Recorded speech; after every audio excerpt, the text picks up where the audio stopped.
दिनांक 11 जुलै 2024 रोजी Talegaon Dabhade police station येथे मिसिंगची तक्रार दाखल झालेली होती. सदर तक्रारीमध्ये एक विवाहित महिला आपल्या 2 मुलांसह बेपत्ता असल्याचे तक्रारदारांनी सांगितलेले होते.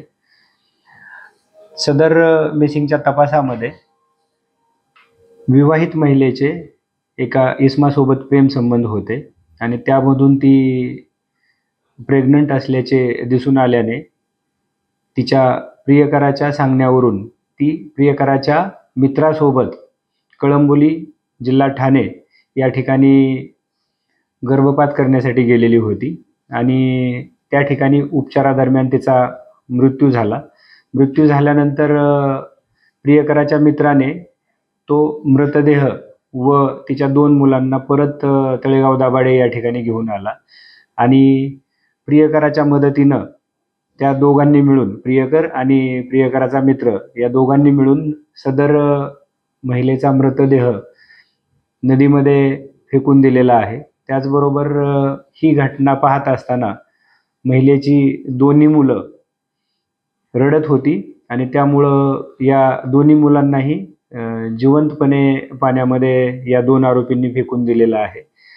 सदर दुर्दैवी घटनेच्या अनुषंगानं दोन्हीही आरोपींना पोलिसांनी ताब्यात घेतलेलं आहे.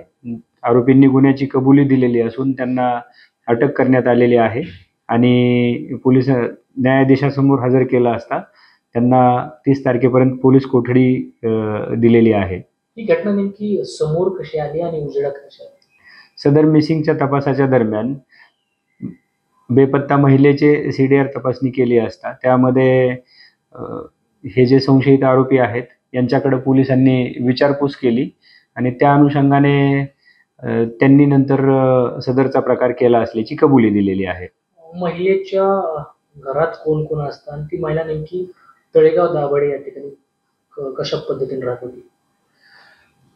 नमूद मृत महिला ही मागील 2 वर्षापासून आपल्या आईवडिलांसोबत वराळे या ठिकाणी राहत होती आणि तिच्या नवऱ्यासोबत तिचे फॅमिली डिस्प्यूट असल्यामुळं ती आईवडिलांकडे राहत होती आणि जी मुलं आहेत, एक 5 वर्षाचा मुलगा आहे आणि एक 2 वर्षाचा मुलगा आहे.